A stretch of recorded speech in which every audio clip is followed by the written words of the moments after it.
ஆனா இங்கிலீஷ்க்கு core points மட்டும் வேற क्वेश्चंस எல்லாம் இருக்கு ஜஸ்ட் கோர் பாயிண்ட்ஸ் மட்டும் பேசுங்க உட்கார வச்சுலாமா அண்ணா நீங்க ஓடுங்க அண்ணா உட்கார்ந்து பேசலாம் ஆல் தி பெஸ்ட் அண்ணா நின்னு பேசலாம். அன்பான காலை வணக்கம். ஒரு 2-3 விஷயங்களை நண்பர்களிடம் நாங்கள் இன்னைக்கு பத்திரிகையாளர் சந்திப்பில் பேச இருக்கின்றோம். சில குற்றச்சாட்டுகளை வைக்க இருக்கின்றோம், சில விஷயங்களை பகிர இருக்கின்றோம். விளாத்திக்குளத்தில் 10ஆம் தேதி செவ்வாய்க்கிழமை அன்னைக்கு சாயந்தரம் அன்பு சகோதரி 17 வயசு இருக்கக்கூடிய அந்த அன்பு சகோதரிக்கு நடந்திருக்கக்கூடிய கொடூரமான நிகழ்வு என்பது இன்னும் அதற்கு தீர்வு கிடைக்கல. எதற்காக நாங்கள் திமுக அரசை குற்றம் சாட்டுகின்றோம்? என்ன பார்த்தீங்கன்னா பல திமுக அமைச்சர்கள் சொல்றாங்க, இல்லைங்க நாங்கள் என்னங்க பண்றது, குற்றம் நம்ம நடக்குது, குற்றவாளிகள் இருக்கிறாங்க, எப்படி எல்லா பழியும் எங்க மேல போட முடியும்? இந்த விளாத்திக்குளத்தை பொறுத்தவரை 12வது பரீட்சை எழுதிட்டு வீட்டுக்கு பாப்பா வர்றாங்க. சாயந்தரம் 6 மணிக்கு வீட்டிற்கு வெளியே அந்த வயக்காலுக்கு தோட்டத்துக்கு போறாங்க. 8 மணி வரைக்கும் அந்த பாப்பா வரல. அதன் பிறகு அந்த குழந்தையினுடைய பெற்றோர்கள் குளத்தூர் காவல் நிலையத்துக்கு போய் கம்ப்ளைண்ட் கொடுக்க போறாங்க. விளாத்திக்குளத்தில் குளத்தூர் காவல் நிலையத்தில் அந்த கம்ப்ளைண்ட்டை எடுத்துக்க மாட்டேங்கிறாங்க. அடுத்த நாள் காலையில் நீங்கள் விளாத்திக்குளம் அனைத்து மகளிர் காவல் நிலையத்துக்கு போங்கிறாங்க. ஸோ 11ஆம் தேதி காலையில் அங்கே போகிறாங்க. அங்கே இருக்கக்கூடிய காவல் ஆய்வாளர் அவர்கள் ரொம்ப ஒரு தரம் தாழ்ந்த வார்த்தையை பயன்படுத்தி பெற்றோர்களை உதாசீனப்படுத்துகிறாங்க. அதன் பிறகு மத்தியானம் 1:30 மணிக்கு 11ஆம் தேதி அந்த குழந்தையினுடைய சடலம் அங்கே கிடைக்குது. இது எந்த அளவுக்கு பெரிய ஒரு பாதிப்பு நம்ம எல்லோருக்கும் மனதில் ஏற்படுத்தி இருக்குன்னா, நம்மை பாதுகாக்கக்கூடிய அரசு, ஒரு காவல்துறை ஒரு கம்ப்ளைண்ட் போகும் பொழுது எடுத்திருந்தா, அப்பவே போலீஸ்காரங்க வெளியே வந்து செக் பண்ணியிருந்தா ஒருவேளை இது தடுக்கப்பட்டிருக்குமோ? அதனால 10ஆம் தேதி சாயங்காலம் காணாம போன அந்த மாணவி 11ஆம் தேதி மத்தியானத்திற்கு மேல ஏற்கனவே தேடி இடத்துல சடலம் கிடக்குதுன்னா யாரோ வந்து போட்டுட்டு போயிருக்கிறாங்க அப்படின்னு தான் மேற்கட்டமா நமக்கு தெரியுது. அதனால இது காவல்துறையினுடைய தோல்வி என்று சொல்வதை விட காவல்துறையை நிர்வகிக்கக்கூடிய நம்முடைய முதலமைச்சர் ஐயா ஸ்டாலின் அவர்களுடைய முழு தோல்வி. என்ன கமாண்ட் அண்ட் கண்ட்ரோலில் வச்சிருக்கிறாங்க?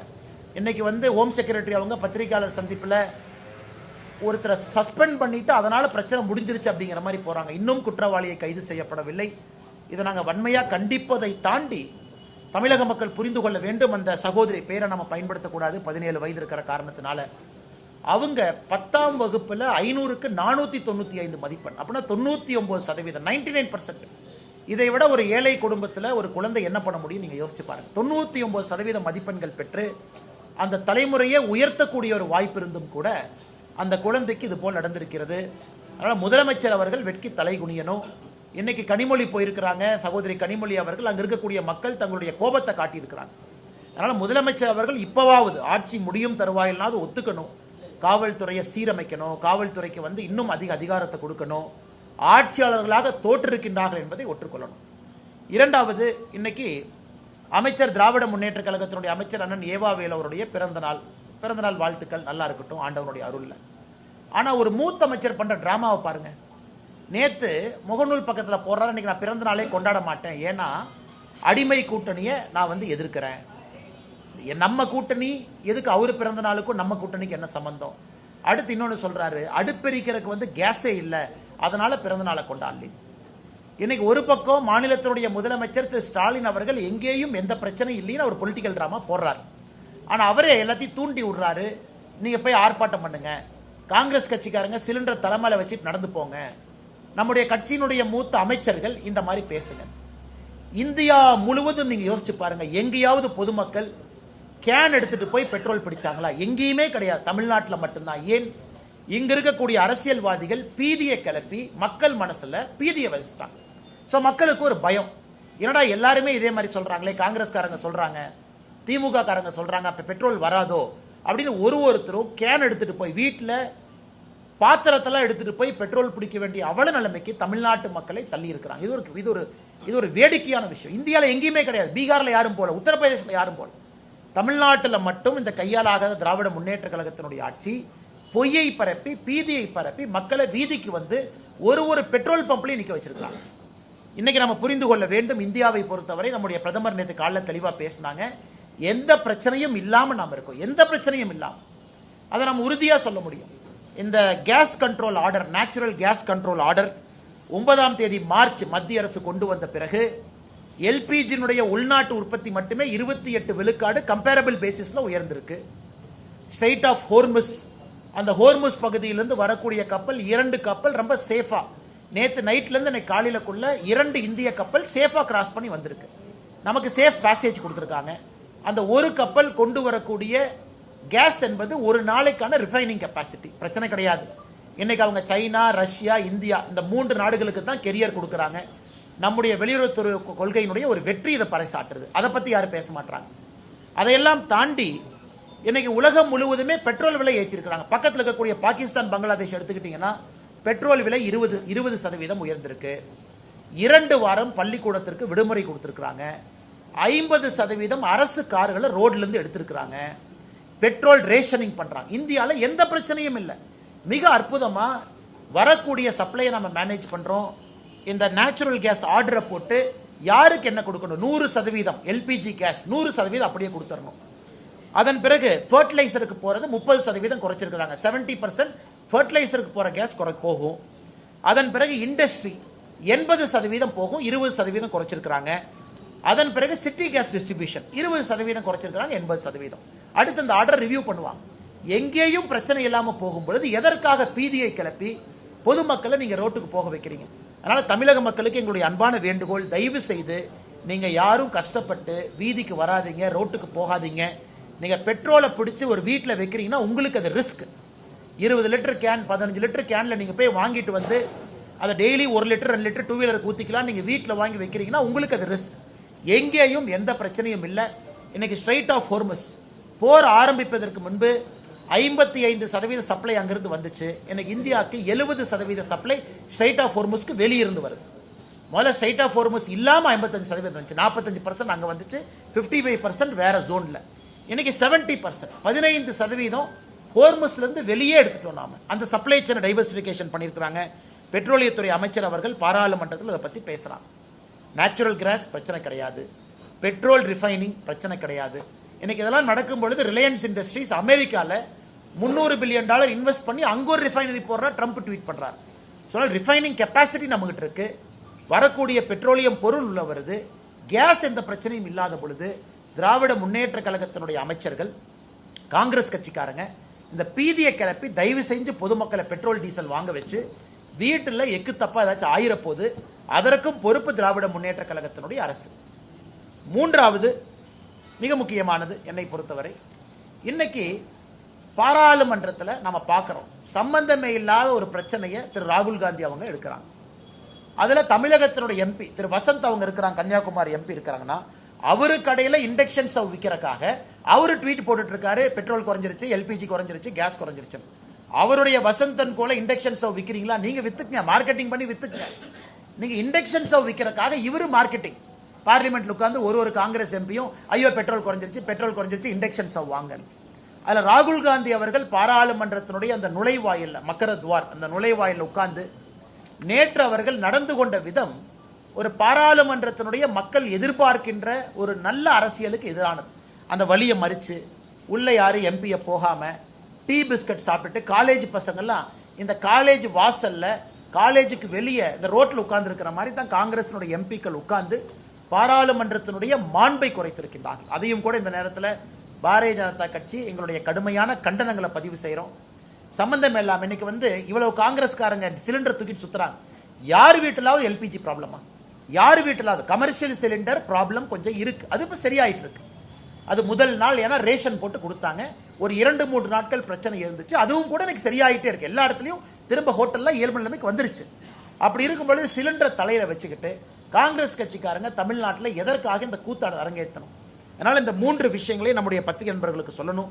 விளாத்திக்குளத்தை பொறுத்தவரை முதலமைச்சர் நேரில் போகணும். அதுதான் மிக குறைந்த ஒரு எதிர்பார்ப்பு. முதலமைச்சர் விளாத்திக்குளத்துக்கு நேரில் போகணும். அந்த குழந்தையினுடைய பெற்றோரை பார்க்கணும். அந்த பிஞ்சு குழந்தை அற்புதமாக படிக்கக்கூடிய குழந்தை, இன்னைக்கு நாம காவு கொடுத்திருக்கோம். இதை முதலமைச்சர் அவர்கள் பேசணும். அடுத்து உள்துறை செயலாளர் அவர் கொடுக்கக்கூடிய அறிக்கையே தவறா இருக்கு. பிரஸ் மீட் வைக்கிறாங்க. பத்திரிகை நண்பர்கள் யாரை நம்புவீங்க? பத்திரிகை நண்பர்களை பொறுத்தவரை கவர்மெண்ட் நம்புவீங்க. கவர்மெண்ட் பொய் சொல்லாதுன்னு நீங்க நினைப்பீங்க. ஆனா உள்துறை செயலாளர் நடத்தக்கூடிய பிரஸ் மீட்ல அவரு டிஜிபி, போலீஸ் கமிஷனர் இவங்களா உட்கார்ந்து இருக்கக்கூடிய பிரஸ் மீட்ல இவங்களே பொய் சொல்றாங்க. நீங்க யோசிச்சு பாருங்க. 2021க்கான டேட்டாவை அவங்க கொடுக்கறாங்க. 2021 இந்தியால எந்த அளவுக்கு பெண்களுக்கு எதிரான குற்றங்கள் நடந்திருக்குன்னு டேட்டாவை கொடுக்கறாங்க.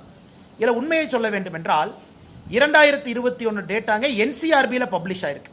மத்திய அரசு ஒரு ஆண்டும் கூட மாநில அரசுகிட்ட இருந்து டேட்டா வாங்குறாங்க. மத்திய அரசு மாநில அரசு வாங்குறாங்க. அந்த டேட்டாவை கம்பைல் பண்ணி NCRBல போடுறாங்க. 2021 மாநில அரசு கொடுத்த தரவுகளை வைத்து மத்திய அரசு பப்ளிஷ் பண்ண NCRBல தமிழகத்தில் 1686 கொலைகள் பதிவாயிருக்கு. ஆனால் உள்துறை செயலாளர் நடத்தக்கூடிய பத்திரிகையாளர் சந்திப்பில் 2021 தமிழகத்தில் 1597 கொலைகள்னு சொன்னா பிரஸ் மீட்டர் அவங்க சொல்ற நம்பரே கிட்டத்தட்ட 89 கொலைகளை குறைச்சு சொல்றாங்க. 2023 தரவுகள் மத்திய அரசுக்கு அவங்க கொடுக்கல, 2024 தரவுகள் மத்திய அரசு கொடுக்கல, 2025 தரவுகள் மத்திய அரசுக்கு அவங்க கொடுக்கல. அதனால தான் NCRB பப்ளிஷ் பண்ணல. அதனால இவங்களா உட்கார்ந்துகிட்டு பப்ளிஷ் ஆகாத ஒரு தரவு நாம ஃபேக்ட் செக் பண்ண முடியாது. மத்திய அரசு கொடுத்திருந்தா பத்திரிகை நண்பர்கள் நீங்க டவுன்லோட் பண்ணி கிராஸ் செக் பண்ணுவீங்க. எதுவுமே செக் பண்ண முடியாம இவங்களா சேர்ந்து அடிச்சுடுறாங்க. 5 வருஷமும் சேர்ந்து 8008, 5 வருஷமும் சேர்ந்து போக்சோ வழக்கு 39,900 இப்படின்னு அவங்க சொல்றதுல எங்களுக்கு நம்பிக்கை கிடையாது. அதனால் திராவிட முன்னேற்ற கழக அரசு அதிகாரிகளையும் தவறா பயன்படுத்துறாங்க. அதிகாரிகள் மீது பிரஷரை கொடுத்து நீங்கெல்லாம் பிரஸ் மீட் வச்சு சமாளிங்க. இது முதலமைச்சர் அவர்கள் பத்திரிகையாளர் சந்திப்பு நடத்தி நீங்க சொல்லுங்க. உள்துறை அமைச்சர், உள்துறை செயலாளரா முதலமைச்சர் அவர்களா? ஒரு பக்கம் பொய்ய சொல்றீங்க, ஒரு பக்கம் இருக்கக்கூடிய தரவுகளை திருச்சி சொல்றீங்க, இன்னொரு பக்கம் விளாத்திக்குளம் போன்ற பகுதியில் அந்த சென்சிட்டிவ் நேச்சர் ஆஃப் கிரைமுக்கு முக்கியத்துவம் கொடுக்காம இருக்கிறீங்க. இன்னொரு பக்கம் காவல்துறை தப்பு செஞ்சிருக்கிறாங்க, சீரமைப்பதற்கான எந்த முயற்சி நீங்க எடுக்கல. கடைசியாக நம்முடைய தேசிய ஜனநாயக கூட்டணி அனைத்து இந்திய அண்ணா திராவிட முன்னேற்ற கழகத்தினுடைய பொதுச் செயலாளர் எடப்பாடி பழனிசாமி அவர்கள் இன்னைக்கு தேசிய ஜனநாயக கூட்டணி ஒன்றாக இணைந்து தமிழகத்தில் 17ஆம் தேதி வேறு வேறு ஊர்களில் ஒரே நாளில் நம்முடைய தலைவர்கள் தொண்டர்கள் எல்லோரும் இணைந்து திராவிட முன்னேற்ற கழகத்தினுடைய ஆட்சியில் பெண்களுக்கு எதிராக, குழந்தைகளுக்கு எதிராக நடந்து கொண்டிருக்கக்கூடிய வன்கொடுமைகளை மக்களிடம் எடுத்து சொல்லணும். பாதுகாப்பில்லாத சூழ்நிலை. கிருஷ்ணகிரி 2.5 வயசு குழந்தை, இங்க 17 வயசு குழந்தை பாப்பா விளாத்திக்குளம், 65 வயது மூதாட்டி, எங்கேயும் யாருக்கும் நிம்மதி இல்லாத ஒரு சூழ்நிலை. இதையெல்லாம் ஒரு மிகப்பெரிய ஒரு கண்டன ஆர்ப்பாட்டமாக தமிழகத்தில் வேறு வேறு இடத்துல நம்முடைய தலைவர்கள் நடத்த இருக்கின்றார்கள். கோயம்புத்தூர்ல அண்ணன் வேலுமணி அவர்களோடு இணைந்து நானும் இந்த போராட்டத்தில் இருக்கேன். நம்முடைய தலைவர்கள் எல்லோரும் இந்த போராட்டத்தில் இருக்கிறாங்க. அதே போல சென்னையில் அண்ணன் எடப்பாடி பழனிசாமி அவர்கள் இருக்கிறாங்க. அதே போல மதுரையில் அண்ணன் நயினார் நாகேந்திரன் அவர்கள், திருப்பூர்ல வானதி ஸ்ரீனிவாசன் அக்கா அந்த போராட்டத்தில் கலந்துக்கிறாங்க, திருநெல்வேலியில தமிழிசை சவுந்தரராஜன் அக்கா கலந்துக்கிறாங்க. அதே போல அண்ணன் டிடிவி தினகரன் அவர்கள், அண்ணன் அன்புமணி ராமதாஸ் அவர்கள் கடலூர் வேறு வேறு பகுதியில் எல்லாருமே போராட்டத்தில் கலந்துக்கிறாங்க. இது நிச்சயமாக தமிழகத்தில் பெண்களுக்கு எதிரான இந்த குற்றங்கள் தொடர்ந்து அதிகமாகிக் கொண்டிருப்பதை ஒரு கூட்டணியாக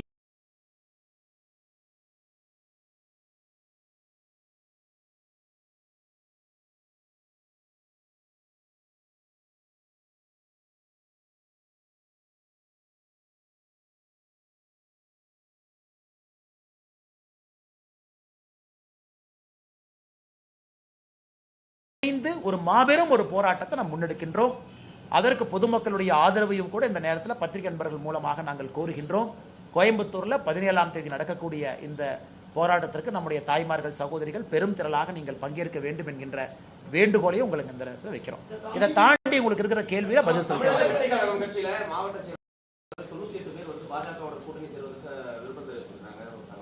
ஆனா தமிழக வெற்றி கழகத்தை பொறுத்த வரைக்கும் அந்த டிவிகேல இருக்கக்கூடிய பொதுச் செயலாளர், தலைவர்கள் அவங்க எது கூட்டம் நடத்துறாங்க அவங்கள தான் கேட்கணும். கருத்து என்ன கேட்டாங்க அவங்கள தான் கேட்கணும். அந்த கருத்துல அவங்களுடைய மாவட்ட செயலாளர்கள் என்ன சொல்லி இருக்கிறாங்க அவங்கள தான் கேட்கணும். இப்ப டிவிகே நடத்தக்கூடிய ஒரு கூட்டத்திற்கும் வீடியோ கான்பரன்ஸுக்கும் எப்படி நான் பதில் சொல்ல முடியுங்கன்னா, என்னை பொறுத்தவரை விஜய் அவர்களை பற்றி இதுவரை நான் பேசியிருக்கக்கூடிய கருத்திலிருந்து எந்த மாற்றமும் நான் மாத்திக்கல. நான் அப்படியே தான் நான் இருக்கேன். அதனால இன்னைக்கு ஒரு கூட்டணி வரணும், நடக்கணும் அப்படின்னு பத்திரிகை நண்பர்கள் நீங்க பேசுறீங்க. ஒரு பக்கம் டிவிக்கே எங்களுக்கு வேண்டாம் அப்படிங்கிறாங்க, இன்னொரு பக்கம் மாற்றுக் கட்சி நண்பர்களும் எங்க கூட்டணி பலமா இருக்கு நம்ம போறோம் அப்படின்னு. இன்னைக்கு புதிதாக எந்த ஒரு இன்ஃபர்மேஷன் இல்லைங்கன்னா புதிதாக சொல்வதற்கு அந்த கட்சிகிட்ட தான் நீங்க கேட்கணும். நீங்க மீட்டிங் நடத்துனீங்க, மீட்டிங்ல எதுக்காக கருத்து கேட்டீங்க, நீங்க கேட்ட கருத்து உண்மையா அப்படிங்கறதுக்கு அவங்க பதில் சொல்லணும். எங்களுடைய நிலைப்பாடு மாறாதப்ப நான் எப்படி பதில் சொல்ல முடியுங்கண்ணா? அண்ணா இன்னைக்கு நம்ம ஒரு விஷயத்தை தெளிவா புரிஞ்சுக்கணுங்கன்னா, தேர்தல் எந்த நேரமும் கூட டிக்ளேர் ஆகலாம். இன்னைக்கு நம்ம 14ஆம் தேதி, 16 வருதுங்கிறாங்க, 17 வருதுங்கிறாங்க, நமக்கு தெரியாது, 18ங்கிறாங்க. ஏதோ ஒரு நாள் இன்னும் அடுத்த இந்த வாரத்துக்குள்ள வருது. ஸோ தேர்தல் களம் சூடு பிடிச்சிருச்சு. திராவிட முன்னேற்ற கழகத்தை பொறுத்தவரை சீட்டு கொடுத்துட்டாங்க, சில பேர்த்து கொடுத்துட்டாங்க. கம்யூனிஸ்ட் இன்னைக்கு சண்டை போட்டு அவங்க அறிக்கை கொடுத்துருக்குறாங்க. நம்ம கூட்டணியில் உடனடியாக இந்த மாடல் கோட் ஆஃப் கண்டக்ட் வந்தவுடன் வேகமாக தலைவர்கள் அதை வேலை செய்ய போகிறாங்க. இன்னைக்கு எலெக்ஷன் மோட்டுக்கு எல்லாமே வந்துட்டாங்கண்ணா. அதனால் இன்னைக்கு என்னுடைய கருத்து, எங்கள் கூட்டணி பலமாக இருக்கு. தேசிய ஜனநாயக கூட்டணி இன்னைக்கு பலமாக இருக்கு. யாரையும் எதிர்பார்த்து இந்த கூட்டணி இல்லை. நாங்கள் பலமாக இருக்கின்றோம், ஆரோக்கியமாக இருக்கின்றோம். 17ஆம் தேதி முன்னெடுத்திருக்கக்கூடிய ஆர்ப்பாட்டமும் கூட ஒரு சான்று. 3 முறை பிரதமர் அவர்கள் வந்துட்டு போயிட்டாங்க தமிழ்நாட்டுக்கு தேர்தல் களத்துக்காக. இன்னும் 2-3 முறை வர இருக்கிறாங்க மாடல் கோட் ஆஃப் கண்டக்டுக்கு பிறகு. அதனால் எங்களை பொறுத்தவரை நாங்கள் பலமாக எங்கள் பாதையில் போகிறோம்.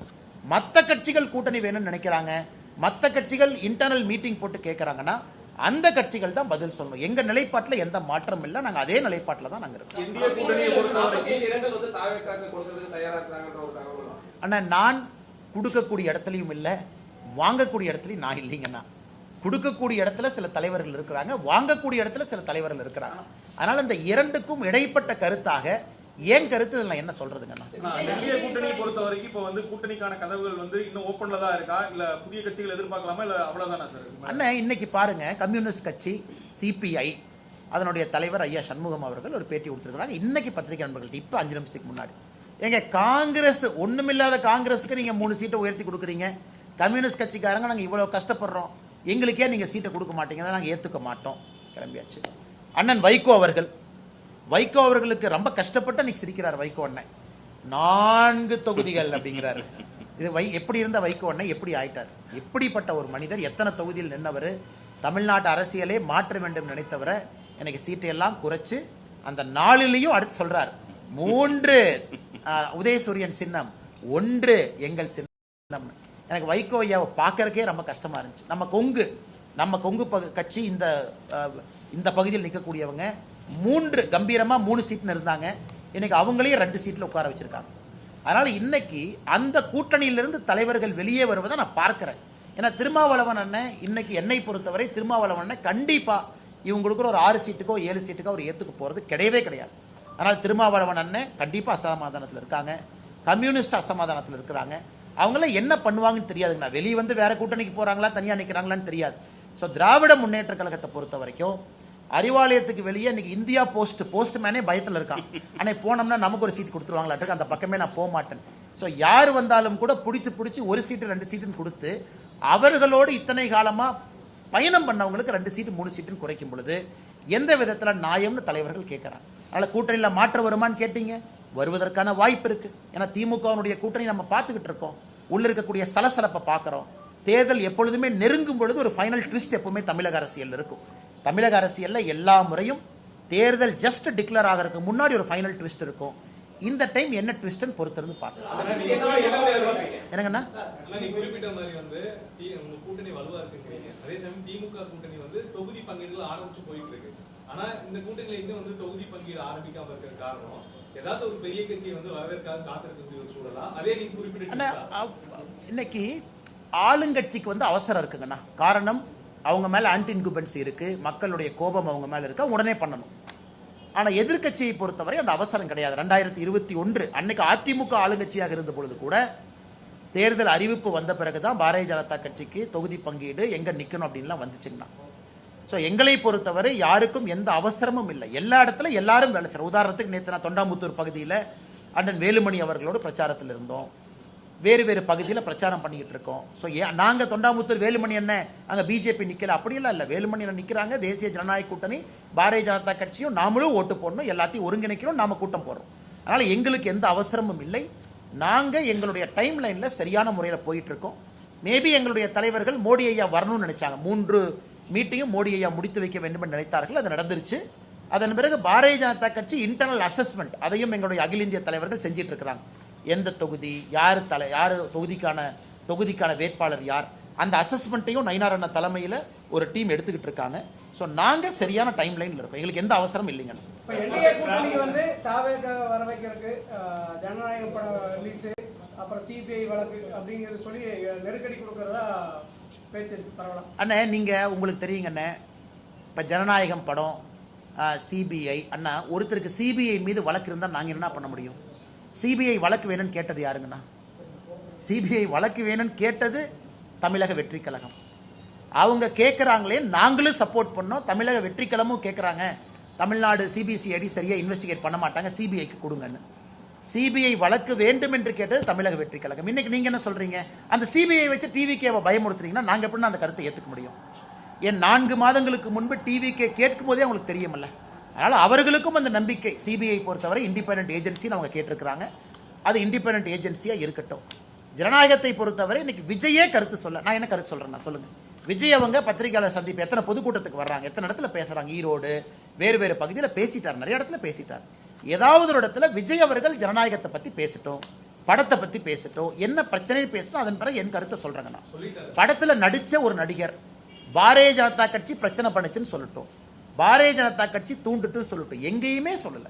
சிபிஎஃப்சிக்கும் ப்ரொடக்ஷன் கம்பெனிக்கும் இருக்கக்கூடிய பிரச்சனை. சிபிஎஃப்சியினுடைய ரிவ்யூ கமிட்டி, ஸ்கிரீனிங் கமிட்டி, அது ஒரு மாதிரி போயிட்டு இருக்கு. கோர்ட் இன்டர்ஃபியர் ஆயிருக்கு. இதுல எல்லோருமே மத்திய அரசு பாரதிய ஜனதா கட்சியின் குற்றம் சுமத்தினா எங்க சொல்ல முடியும்? யாராச்சும் குற்றம் சுமத்தினா பதில் சொல்லலாம். எங்களை யாருமே குற்றம் சுமத்தாத பொழுது, எங்களை குற்றம் சுமத்துறது யாரு?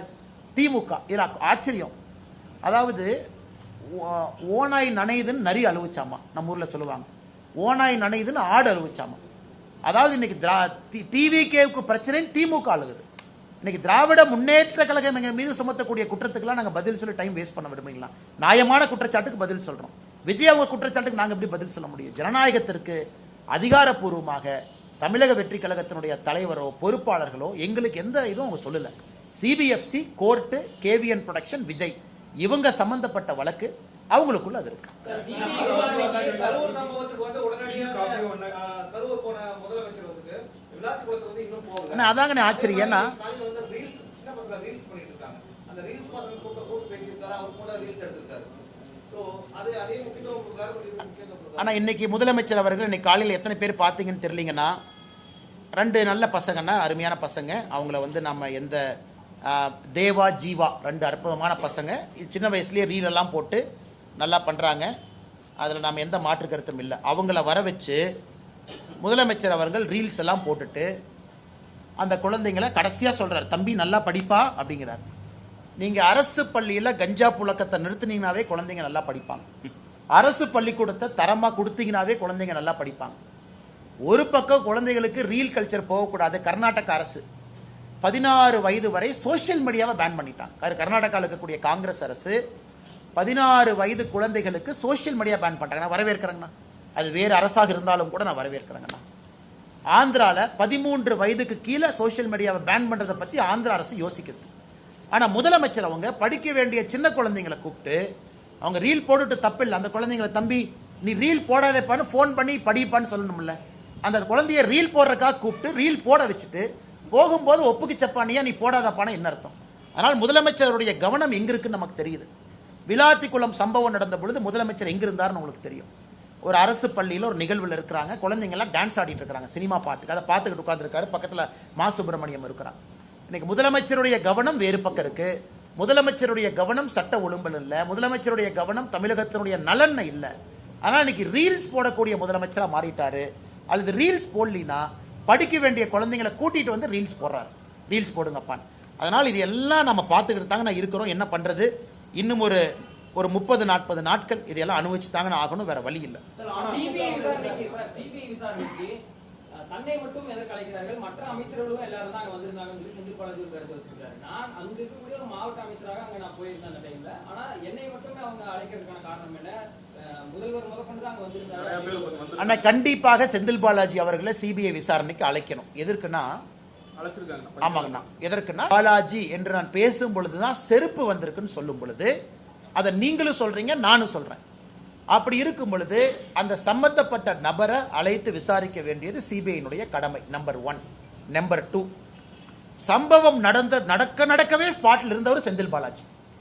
ஆம்புலன்ஸை கூட்டிட்டு வந்தாரு. ஆம்புலன்ஸ்ல திமுகவுடைய ஸ்டிக்கர் ஒட்டியிருந்தது, திமுக மருத்துவமனையின் ஸ்டிக்கர் ஒட்டியிருந்தது. செந்தில் பாலாஜி தான் ஃபர்ஸ்ட் ஆளா அங்க இருந்தார். அவரு சொல்றாரு, அவரை கூப்பிடணும். 3வது, முதலமைச்சருக்கு தகவல் சொன்னது யார்? செந்தில் பாலாஜியா இருக்கலாம்.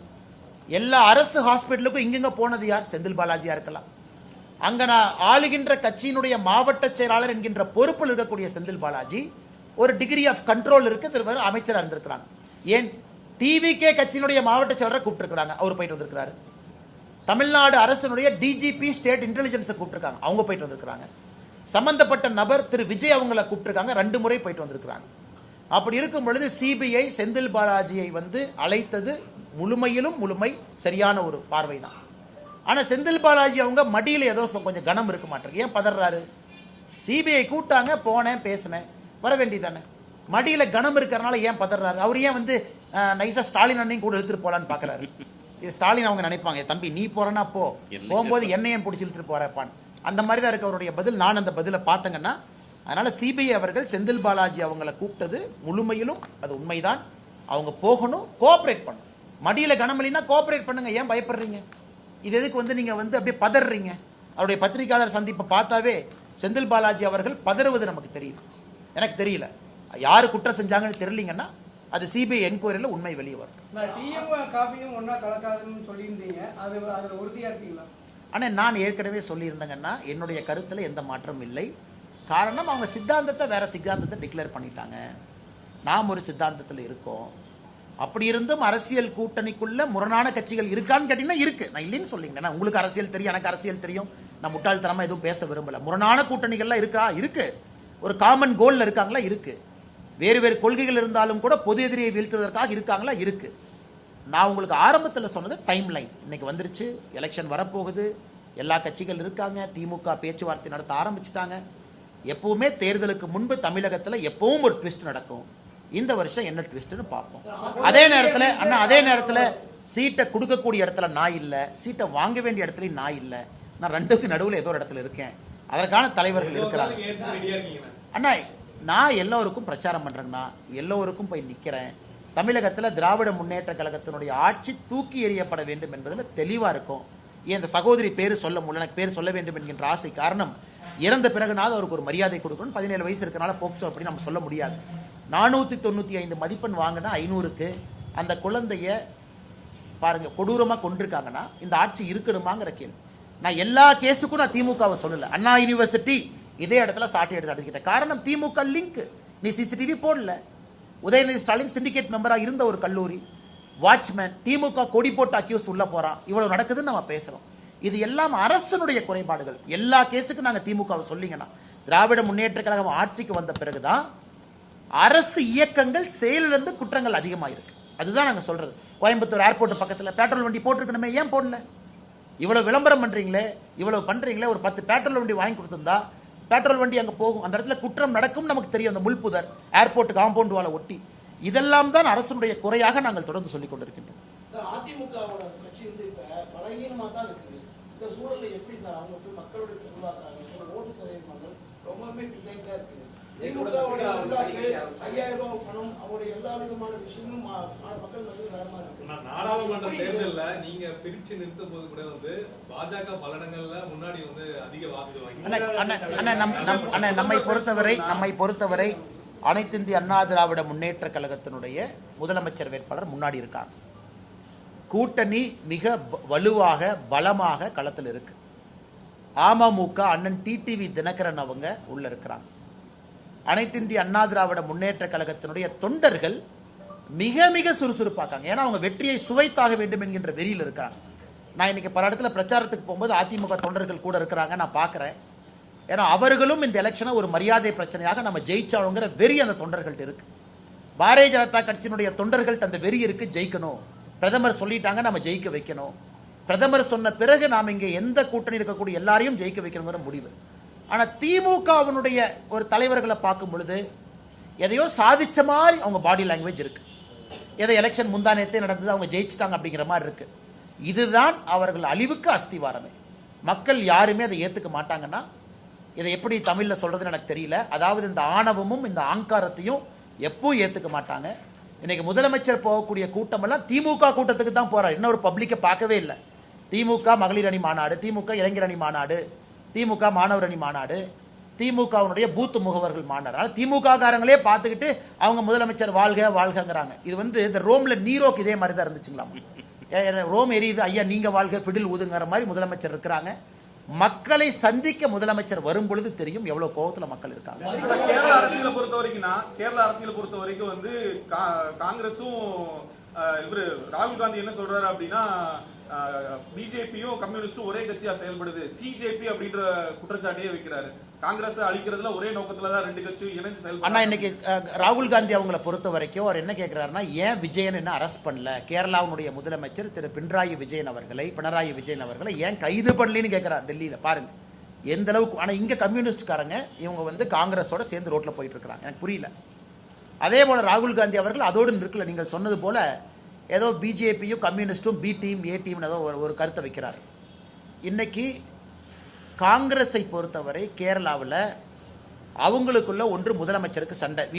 விடி சதீஷன், கேசி வேணுகோபால் இவங்கெல்லாம் சண்டை. மணிசங்கர் ஐயர் நேராக போய் சொல்றாரு, காங்கிரஸே வேஸ்ட்டு, விஜயன் தான் ஜெயிப்பாரு, பினராயி விஜயன் தான் ஜெயிப்பாருன்னு சர்டிஃபிகேஷன் வேற கொடுக்குறாரு. அவரை காங்கிரஸ் கட்சியிலேருந்து நீக்கினா அவர் என்ன சொல்றாரு, நீக்கிப்பாரு, நான் வந்து ராஜீவ் காங்கிரஸ், நான் ராகுல் காங்கிரஸ் இல்லைங்கிறார். அதனால் இது எல்லாம் மறைப்பதற்காக அபாண்டமான குற்றச்சாட்டு நம்ம மீது வைக்கின்றார்கள். அங்கே பாரதிய ஜனதா கட்சி இந்த முறை it will make a big மார்க்குங்கனால் எந்த மாற்று கருத்தும் இல்லை. கம்யூனிஸ்ட் இன்னைக்கு ஆட்சியில் இருக்கிறாங்க, காங்கிரஸ் எதிர்க்கட்சியாக இருக்கு. ஆனால் இதில் யாருக்கு கெயின் யாருக்கு லாஸ் என்று சொல்வதை விட பாரதிய ஜனதா கட்சி தான் 2026 கேரளாவில் ஒரு பெரிய சக்தியாக வரும் என்பதில் எங்களுக்கு நம்பிக்கை இருக்கு. கடந்த காலம் வந்து அரசியல் வந்து பாத்தீங்கன்னா நீங்க வந்து அதிமுக கடுமையான விமர்சனம் செஞ்சிருக்கீங்க. இப்ப அதேயோட கூட்டணி சேர்ந்து வந்து நீங்க பிரச்சாரம் பண்ண போறீங்க. அதை எப்படி? நான் ஒரு பாரதிய ஜனதா கட்சியினுடைய உண்மையான தொண்டங்கண்ணா. ஏன்னா 2024 தனிச்சு நில்லுங்கன்னு சொல்லும் பொழுது ஆம் நான் விமர்சித்து தான் ஆகணும், தனிச்சு நிற்கணும். எங்கள் கட்சியை வளர்த்துறக்கத்தான் எனக்கு அந்த பொறுப்பு கொடுத்துருக்குறாங்க. மாநில தலைவர் பாரதிய ஜனதா கட்சி என்கின்ற பொறுப்பு பாரதிய ஜனதா கட்சியை வளர்த்துவதற்கு. ஆனால் இன்னைக்கு கூட்டணியில் இருக்கும் பொழுது இந்த கூட்டணியினுடைய ஒரு தொண்டன் நான். கூட்டணியில் ஒரு கருத்து இருக்கும் பொழுது அதை முழுமையாக ஏற்றுக்கிட்டு எங்களுடைய தலைவர்கள் இந்த வழியில் போகணும் சொல்லும் பொழுது போகணும். ஆனால் இங்கே வந்து என்னதான் நீங்கள் கிரிக்கெட்டில் 11 அப்படின்னு இருந்தாலும் கூட இட்ஸ் அ டீம் கேமுங்கண்ணா. இன்னைக்கு தமிழகத்தில் பாரத பிரதமர் நரேந்திர மோடி அவர்கள் என்டோர்ஸ் பண்ணியிருக்கிறாங்க, எடப்பாடி பழனிசாமி அவர்கள் முதலமைச்சராக வரணும். அவங்க ஸ்டேஜில் பேசிட்டாங்க. திரு அமித்ஷாஜி அவர்கள் தெல்ல தெளிவாக சொல்லிவிட்ட பிறகு அண்ணாமலையை பொறுத்தவரை எல்லோருக்கும் பிரச்சாரம் செய்வது என் கடமை. அதை நான் அப்போ இருந்து நான் ரிஃப்ளெக்ட் பண்ணுறேன், பிரதிபலிக்கிறேன். அது உங்களுக்கு என்ன நீங்கள் கேட்டீங்கன்னா, அண்ணா நீங்கள் மாற்றிட்டீங்களா அப்படின்னு சொல்கிறத விட இந்த பாரதிய ஜனதா கட்சியினுடைய ஒரு தலைவன் தொண்டனாகவும் இருக்க முடியும்னு நான் காட்டுறேன். தலைவராக இருக்கும் பொழுது கட்சியினுடைய வளர்ச்சிக்கு நான் தலைவராக இருந்தேன். இன்னைக்கு அந்த கட்சியினுடைய தொண்டனாக இருக்கின்றேன். கட்சியினுடைய வெற்றிக்காக நான் பாடுபடுறேன். அதான் என் கருத்து. ஆனால் அரசியலை பொறுத்தவரை உங்களுக்கு தெரியுங்கன்னா, எடப்பாடி அண்ணனும் என்னை பற்றி சில விமர்சனங்கள் வச்சிருக்கிறாங்க, எல்லா தலைவரும் என்னை பற்றி வச்சிருக்கிறாங்க. அது காலத்தினுடைய கட்டாயம், அந்த நேரத்துக்கு அவங்க வைக்கிறாங்க. அதனால் நீங்கள் ஒன்னொன்னையும் பின்னாடி திரும்பி பார்த்து அப்படி சொன்னீங்க இப்படி சொன்னீங்க இப்படி சொன்னீங்கன்னா எந்த அரசியலை யாரும் இங்கே பண்ண முடியாதுங்கண்ணா. இன்னைக்கு தமிழகத்திற்கு 2026க்கான தேவை எடப்பாடி பழனிசாமி அவர்கள். காரணம், எங்களுடைய கூட்டணியினுடைய முதலமைச்சர் வேட்பாளர் எல்லாரும் நிற்கிறோம், அவர் ஜெயிக்க வைக்கிறதுக்காக இருக்கும். 234 தொகுதியில் தேசிய ஜனநாயக கூட்டணியினுடைய வேட்பாளர் ஜெயிக்க வைக்கிறதுக்காக இருக்கிறோம். அதனால் ஒருத்தர் சொன்னது, உதாரணத்துக்கு முதலமைச்சர் ஐயா ஸ்டாலின் அவர்கள் இந்த முறை நான் எனக்கு பாயிண்ட் பண்ணாங்க, அண்ணே நீங்கள் வந்து ஸ்டாலின் ஐயாவுக்கு பர்த்டேக்கு விஷ் போட்டீங்க, ஸ்டாலின் ஐயா உங்களுக்கு ரிப்ளை பண்ணியிருக்காங்க. அண்ணா எனக்கு ரிப்ளை பண்ணிங்கிறது ரெண்டாவது. முதலமைச்சராக நான் ஸ்டாலின் அவர்களை விட்டு கொடுத்தது கிடையாது எங்கேயும். அந்த மரியாதை, அந்த தரம், அவருக்கு கொடுக்கக்கூடிய அந்த செல்வாக்கு, முதலமைச்சர் என்கின்ற பதவி எப்பொழுதுமே எங்கேயும் நான் விட்டு கொடுத்தல. ஆனால் எங்களுடைய அரசியல் தவறு செய்யும் பொழுது ஆரோக்கியமான அரசியலை வைக்கிறோம். அதை முதலமைச்சர் என்னுடைய பிறந்தநாள் வாழ்த்துக்கு திரும்ப பிரதிபலிக்கிறாங்கன்னா அதை நான் வரவேற்கிறேங்க. அப்படித்தான் அரசியலை பொறுத்தவரை. அதனால எல்லா இடத்திலும் சில விமர்சனங்களை வைக்கிறோம், அது ஆரோக்கியமான விமர்சனமாக வைக்கிறோம், கட்சியினுடைய வளர்ச்சிக்காக வைக்கிறோம். நாளைக்கு முதலமைச்சர் தேர்தலுக்கு பிறகு ஒரு பொது இடத்துல பார்த்தாலும் கூட திரு ஸ்டாலின் அவர்கள்ட்ட அதே மரியாதையோடு அதே அன்போடு தான் நான் போய் பேசிட்டு வருவேன், பழகிட்டு வருவேன். காரணம், தமிழ்நாட்டினுடைய முதலமைச்சராக இருந்தவர். அதனால் அதில் போய் நீங்கள் முதலமைச்சர் எடுத்து பேசிட்டீங்க, நீங்கள் மூஞ்சியை திருப்பிட்டு போவீங்களா? நான் ஒரு கட்சியினுடைய சாதாரண தொண்டன், அப்படிலாம் அரசியல் பண்ண முடியாதுங்கண்ணா. அதனால் இன்னைக்கு தேசிய ஜனநாயக கூட்டணியுடைய வெற்றி வாய்ப்புக்கு பாடுபட வேண்டிய கடமை தொண்டன் எனக்கு இருக்கு. காரணம், நிறைய பேரை நீ பார்க்குறாங்க, நிறைய பேர் நான் என்ன செய்கிறேன்னு ஒத்து கவனிக்கிறாங்க. அப்போ அவர்களுக்கும் ஒரு தொண்டனாக என்னுடைய தரத்தை காட்டுவதும் என்னுடைய கடமையாக இந்த நேரத்தில் இருக்கு. அண்ணா எனக்கு இதுவரை கட்சியில் யாருமே வந்து தேர்தலில் நில்லுங்க அப்படின்னு சொல்லலீங்கன்னா, 2024 பாராளுமன்ற தேர்தலில் நிற்க சொன்னாங்க. இன்னைக்கு எனக்கு கொடுத்துருக்கக்கூடிய பணி, சில பணிகள் கொடுத்துருக்குறாங்க, அதை நான் செஞ்சுக்கிட்டு இருக்கேன். தமிழ்நாடு முழுவதும் தெருமுனை பிரச்சார கூட்டத்தை நடத்தணும்னு சொல்லியிருந்தாங்க. கட்சி எல்லோரும் இணைந்து ஒரு 22,000 இடத்துக்கு மேலே தெருமுனை கூட்டங்கள் நடத்தியிருக்கிறோம். அடுத்து மகளிர் அணியினுடைய பிரச்சார கூட்டம் ஒரு பக்கம் போயிட்டு இருக்கு, பட்டியலின சகோதர சகோதரிகள் அணியினுடைய பிரச்சார கூட்டம் ஒரு பக்கம் போயிட்டு இருக்கு. அதை பார்த்துக்க சொல்லியிருக்காங்க, அதை பார்த்துக்கிட்டு இருக்கேன். கட்சி என்ன சொல்லுதோ நாம செய்ய போகிறோம். பிரச்சாரம் பண்ண போகிறோம். எலெக்ஷன் இங்கே போய் நிற்க போகிறோம். நம்மை பொறுத்தவரை கட்சி முடிவெடுக்கட்டும், கொடுக்கின்ற பணியை நாம் செய்வோம்.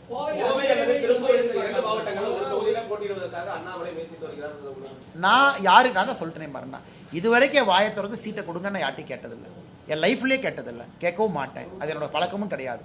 2021 டெல்லிக்கு சென்ற பிறகு கட்சி சொன்னாங்க அரவக்குறிச்சியில் போட்டியிட்டேன். 2024 வரை எங்கள் வேலையை செஞ்சுக்கிட்டே இருந்தேன்.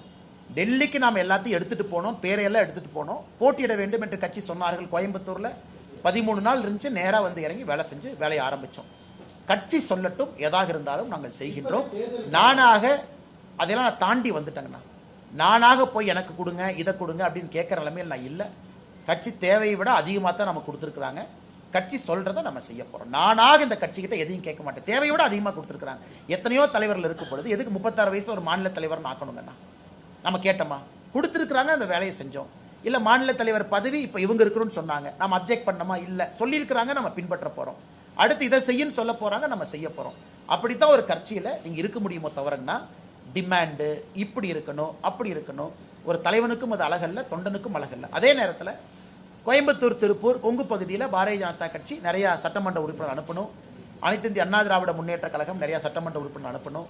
தமிழ்நாடு முழுவதும் பாரதிய ஜனதா கட்சிக்கு சட்டமன்ற உறுப்பினர்கள் இருக்கணும். தமிழ்நாடு முழுவதும் அதிமுக நிறைய இடத்துல ஜெயிக்கணும். அதான் எங்கள் நோக்கம். எல்லோருக்கும் இதில் லாபம் இருக்கணும், எல்லோருக்கும் இதில் மகிழ்ச்சி இருக்கணும், எல்லா கட்சிகளும் சந்தோஷமா இருக்கணும். அதற்கான ஒரு முயற்சியை நோக்கி போயிட்டு இருக்கோம். இப்ப தேர்தலுக்காக திமுக ஆகட்டும் அதிமுக ஆகட்டும் பல்வேறு பகுதிகளில் அண்டா குண்டா இப்பவே கொடுத்தாங்க. தேர்தல் கால அந்த ஒரு அன்பளிப்பு மாதிரி இல்லாம தலைவர்களின் பிறந்த நாளை ஒட்டி கொடுக்கப்படும் நலத்திட்டங்கள் என்ற பெயர்ல கொடுக்குறாங்க. இந்த மாதிரி அரசியலை நீங்க பார்த்து வந்து இதுக்கான மாற்று அரசியல் அப்படிங்கிற விஷயங்கள் இன்னைக்கு இருக்கக்கூடிய சூழ்நிலை வாழ்க்கையில சில இடத்துலங்கன்னா சில விஷயத்தை பார்க்க முடியும், செயல்படுத்த முடியாது. ஒரு சூழ்நிலை வரும்பொழுது செயல்படுத்த முடியும். இன்னைக்கு நடக்கின்ற அரசியலை பார்த்து கொண்டிருக்கின்றோம். கட்சி சொல்லுகின்ற வேலை வரும் நாள் வரும், அன்னைக்கு அதை பேசுவாங்க. இன்னைக்கு நம்ம வேலையை செய்வோம். காம்ப்ரமைஸ் இல்ல, நான் தப்பு பண்ணல, நான் என் இன்டெகிரிட்டியை மெயின்டைன் பண்ணிக்கிறேன். கூட்டணியை நம்ம எல்லாத்துக்கும் எல்லாம் அட்ரிபியூட் பண்ண முடியாது இல்லைன்னா, அவங்கவுங்க வேலையை செய்யறாங்க. ஆனால் நான் நீங்க சொல்றதை வச்சு இவங்க இதை கொடுத்தாங்க அதை கொடுத்தாங்க இதுக்குள்ளே நான் போக விரும்பலீங்கன்னா, அண்ணாமலை என்கின்ற மனிதனை கேளுங்க, என் அரசியலை கேளுங்க. நான் சொல்றேன், கூட்டணியை பத்தி இவ்வளவு கேட்டீங்க, விலாவரியா பேசிட்டேன். சீட்டு கேட்டீங்களான்னு கேட்டீங்க, கேட்கலீங்க. கட்சி சொன்னா நிக்கிறேன், இல்லாட்டி பிரச்சாரம் பண்றேன்னு சொல்லிட்டேன். இதை விட நான் என்ன தெளிவா சொல்லணும்? அதிகமா வந்துட்டு மாற்று கட்சிகளை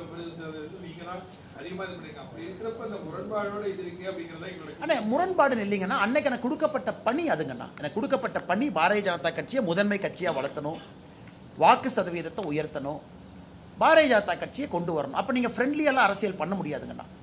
அவங்க நண்பர், இவங்க நண்பர், நீங்க உங்க ஸ்டாண்ட் எடுத்து கட்சியை சொல்லணும். தலைவராக அதை செஞ்சேன். இன்னைக்கு தொண்டனா இந்த கட்சி நான் வழி நடத்தலிங்கண்ணா. I am also one of the காரியகர்த்தா. கட்சியில் 50 லட்சம் பேருக்கு மேல இருக்காங்க, அதில் நானும் ஒருத்தன். தமிழ்நாட்டில் 39 தேசிய பொதுக்குழு உறுப்பினர் இருக்காங்க, அந்த 39 பேர்த்துல நானும் ஒருத்தன். அதனால இன்னைக்கு கட்சி கொடுத்துருக்கக்கூடிய பணி, நான் இன்னைக்கு நெரட்டிவ் செட் பண்ணல, இப்படித்தான் நான் சொல்லல. ஒரு காலம் வரும் பொழுது அன்னைக்கு நான் உங்க கேள்விக்கான பதிலை கண்டிப்பா நான் எதிர்கொள்ள போறேன், கண்டிப்பா நான் சொல்ல போறேன். அன்னைக்கு நான் நோ கமெண்ட்லாம் எப்பவுமே என்னோட அரசியல் வாழ்க்கையில எந்த கேள்விக்கு நோ கமெண்ட் நான் சொன்னதே இல்லைங்கண்ணா. அது எந்த கேள்வி கேட்டாலும் நான் பதில் சொல்லியிருக்கேன். இன்னைக்கு நாம அதிமுகவை ஜெயிக்க வைக்கிறோம், எடப்பாடி அண்ணா முதலமைச்சர் ஆக்கிறோம், பாரதிய ஜனதா கட்சியினுடைய சட்டமன்ற உறுப்பினர்களை சட்டசபைக்கு அனுப்புறோம், கூட்டணி கட்சியை ஜெயிக்க வைக்கிறோம். பாட்டாளி மக்கள் கட்சியினுடைய மாநகர தலைவர் இப்பதான் வந்தாங்க, 40 பேர்த்தோட வந்தாங்க, புதிய பொறுப்பேற்றிருக்கிறாங்க. இப்பதான் வந்து டீ எல்லாம் சாப்பிட்டு போனாங்க. எல்லோரும் அண்ணன் தம்பிகளாக ஒருங்கிணைந்து பணியாற்றோம். அதான் நம்ம நோக்கம்.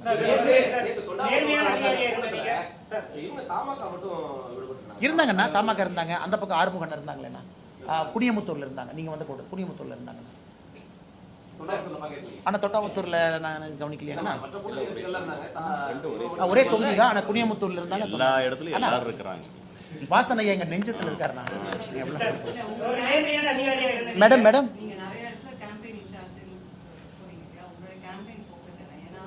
வெல்ஃபேர் மெஷர்ஸ் வந்து டிஎம்கே என்ன சொன்னாங்களோ ஏடிஎம்கேவும் அதை வந்து அதே மாதிரி தான் அனௌன்ஸ் பண்றாங்க. இந்த கரப்ஷன்ங்கிற சார்ஜஸ் ஒன்று மட்டும்தான் வைக்க போறீங்களா? மேடம், திஸ் டைம் வந்து தமிழ்நாட்டை பொறுத்த வரைக்கும் வெல்ஃபேர் பாலிடிக்ஸ் என்பதை தாண்டி எஃபிஷியன்சி ஆஃப் கவர்னன்ஸ் தான் முதல் நோக்காக மக்கள் பார்க்குறாங்க. ஏன்னா எல்லா கட்சிகளுமே இன்னைக்கு வெல்ஃபேரை பொறுத்த வரைக்கும் இன்னைக்கு ஆல்மோஸ்ட் ஒரே பேஜில் இருக்காங்க. புதிதாக வந்திருக்கக்கூடிய தமிழக வெற்றி கழகமும் வெல்ஃபேரில் ஒரு பக்கம் இருக்கிறாங்க.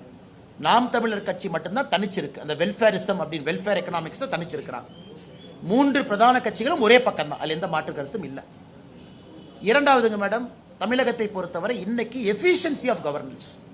நீங்க அரச கட்டுப்பாட்டில் வச்சிருக்கிறீங்களா? சட்டம் ஒழுங்கு பாதுகாப்பா இருக்கா? அதிகாரிகள் வேலை பார்க்கறாங்களா? நீங்க வரக்கூடிய பணத்தை சரியா டிஸ்ட்ரிபியூட் பண்றீங்களா? மத்திய அரசுடைய திட்டங்களை கொண்டு வர்றீங்களா? இதுல என்டிஏவுக்கு ஒரு பெரிய எட்ஜ். ஏன்னா தமிழ்நாட்டு மக்களுக்கு இன்னும் 5 ஆண்டுகளுக்கு சண்டை போடுற ஒரு கட்சி வேண்டாம்.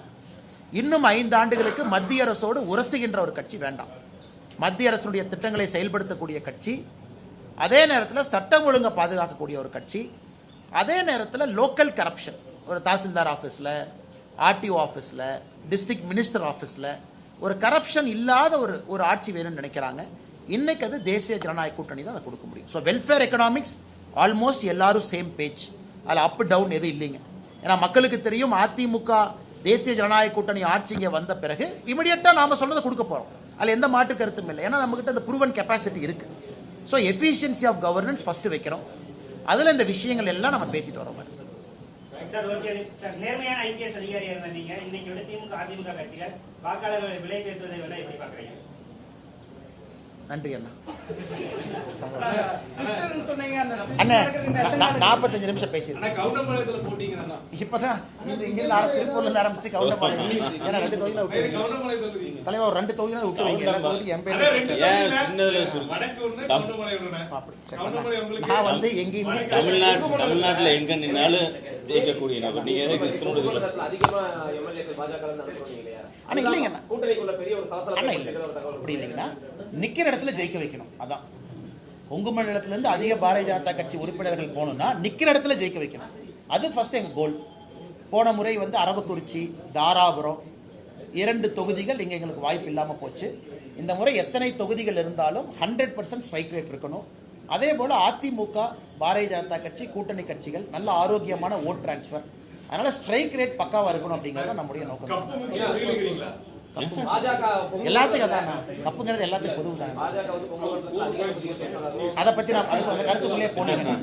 அதிக தொகுதிகள் ஜெயிக்க வைக்கணும் தான் சொன்னோம். அதிக தொகுதிகள் கேட்பாங்க, அதே வேலை கிடையாது.